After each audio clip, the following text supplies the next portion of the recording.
Suprabhatam. One एवं वन्यजीव संसाधन प्रकरण में भाग 1 में हमने वन एवं वन संरक्षण के उपायों के बारे में देखा।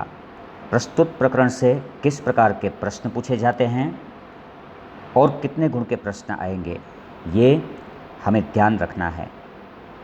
आज आगे के कुछ पॉइंट्स को देखते हुए हम इस प्रकरण को आगे बढ़ाएंगे। वन्य जीव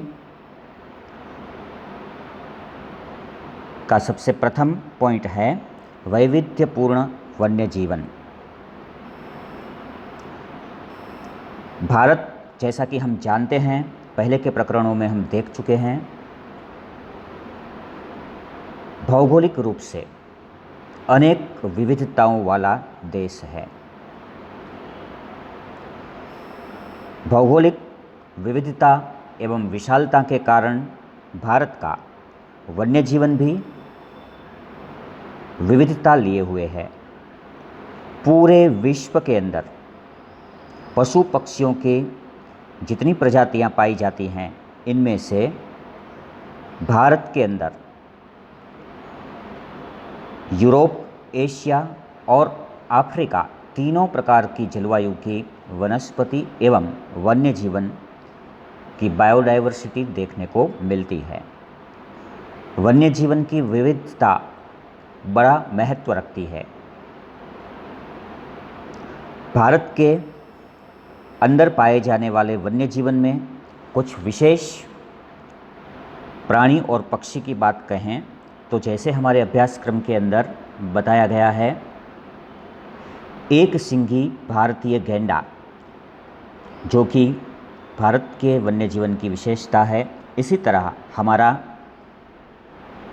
गुजरात के गिर के अभयारण्य में ही पाया जाने वाला एशियाई सिंह, ऐसे कुछ बड़े प्राणियों के बारे में तो हम जानते हैं, किंतु हमारे पाठ में जैसे दिया है, कराइकल, जिसका नाम दिया है हेणोत्रो, जिसको हिंदी के अंदर शियाघोष के नाम से जाना जाता है, वह भी एक लुप्त होता हुआ लेकिन महत्वपूर्ण वन्य जीव है, जो कि नसीब से हम जहाँ पर बसते हैं वह हमारे कच्छ के विस्तार में लुप्त होने की कगार पर होने के बावजूद महत्वपूर्ण संख्या में पाया जाता है। इसी तरह ग्रेट इंडियन बस्टार्ड के नाम से जाने वाला बड़ा सा पक्षी घोराड़, जिसका गुजराती नाम है जो आपके पाठ्यपुस्तक में दिया है, हिंदी में जिसको सोन चिरैया कहते हैं, वह राजस्थान, महाराष्ट्र और हमारे गुजरात के कच्छ इलाके में ही विशेषतः पाया जाता है और बिल्कुल लुप्त होने की कगार पर है। अर्थात अगर ध्यान नहीं दिया गया तो थोड़े ही समय में इस प्रजाति का एक भी पक्षी नहीं देखने को मिलेगा। ऐसे प्राणियों की बात करें तो गुजरात के अंदर एक समय था जब बाघ, टाइगर पाए जाते थे, लेकिन आज वह गुजरात के अंदर लुप्त प्राणी के कैटेगरी में आ चुका है।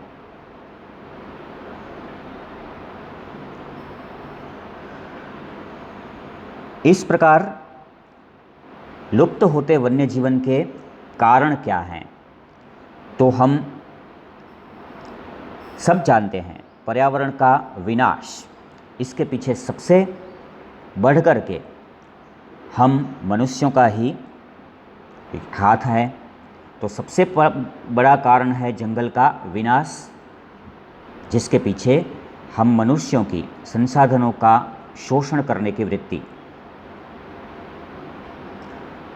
इतना ही नहीं, बिना किसी आर्थिक कारण के शौक से भी शिकार खेला जाता है और प्राणियों का विनाश होता है।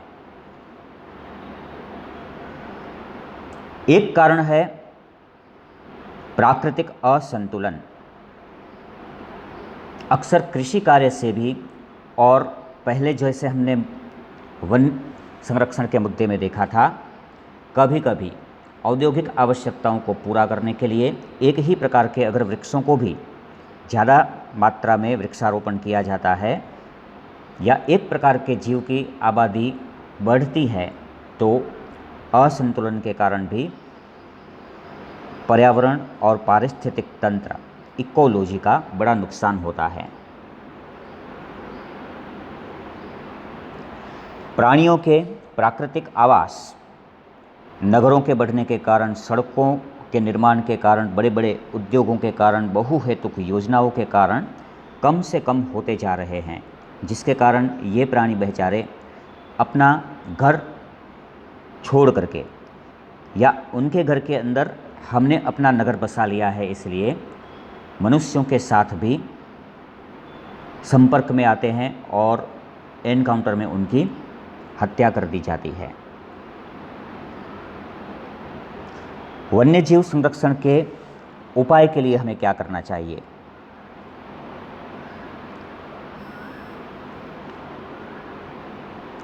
पहले ही हमने देखा है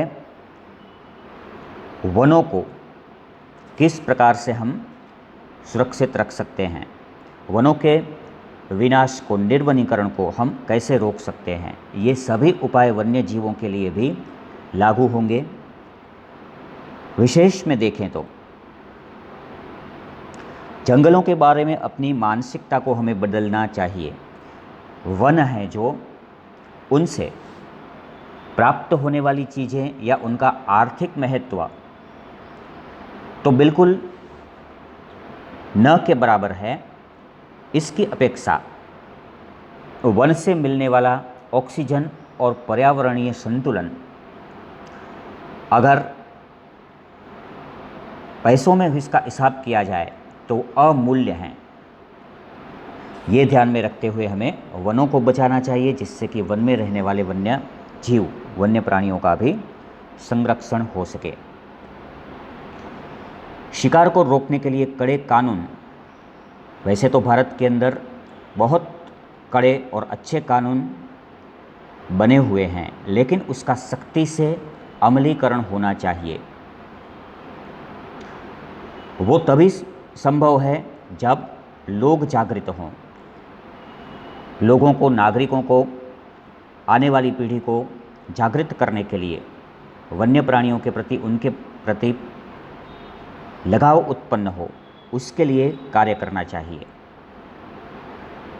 तो इस प्रकार वन्य जीवों को बचाया जा सकता है। इस वीडियो में हम यहाँ तक के मुद्दों का ही अभ्यास करेंगे। आगे वन्यजीव संरक्षण की कुछ योजनाओं के बारे में बताया जाएगा। अस्तु।